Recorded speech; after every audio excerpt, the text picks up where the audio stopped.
ஒரு நன்றான காலை. பசுமை நிறைந்த காட்டில் ஒரு பெரிய மரம். அந்த மரத்தின் மீது ஒரு கருப்பு காகம் இருக்கிறது. அதன் வயிறு மிகுந்த பசிக்கு கிடக்கிறது.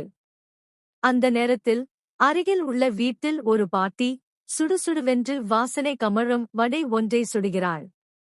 அந்த வாசனை காற்றோடு காகத்தின் மூக்கில் வந்து அடைகிறது. ஆஹா, என்ன வாசனை! இந்த வாசனைக்கு எனக்கு பசிக்குது.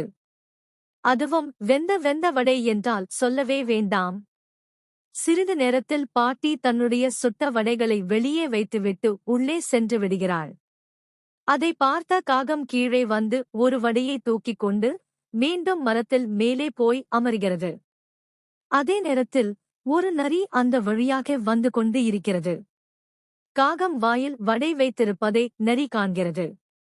அவளுக்கும் பசிக்கிறது. ஆனால் நரி அறிவாளி. நேரடியாக வாங்க முடியாது என்று தெரியும். அது நினைக்கிறது, நான் யோசிக்க வேண்டிய நேரம் இது. ஏதாவது மயக்கிப் பேசணும். நரி மரத்தின் அடியில் நின்று காகத்திடம் பேசத் தொடங்குகிறது. அரே, என்ன அழகு காகம்! உன்னுடைய கருப்பு நிறம் எந்த பறவைக்கும் கிடைக்காது. உன்னுடைய இறக்கைகள் பிரகாசமாக திகழ்கின்றன. மிகவும் அழகாகவும் புத்திசாலியாகவும் இருக்கிறாய்.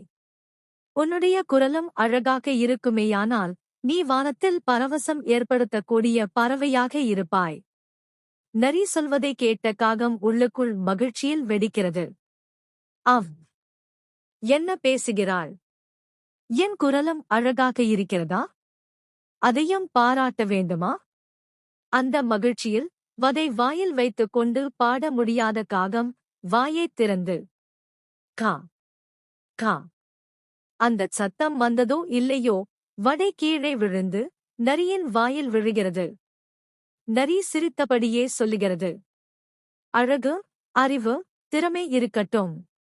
ஆனால் மிதமின்றி உன்னைப் பற்றி யாராவது சொல்லும்போது உண்மைதான் என்று நம்பி தவறு செய்யக்கூடாது. அவள் வடை சாப்பிட்டுக் கொண்டு அங்கே இருந்து சென்று விடுகிறாள். காகம் ரொம்ப வருத்தமாகிறது. அது தன் அகந்தையும் தன்னம்பிக்கையின்மையும் தான் இழப்புக்கு காரணம் என்பதை உணர்கிறது. நீதிக்கதை. பொய்யான புகழ்ச்சிகளால் ஏமாறக்கூடாது.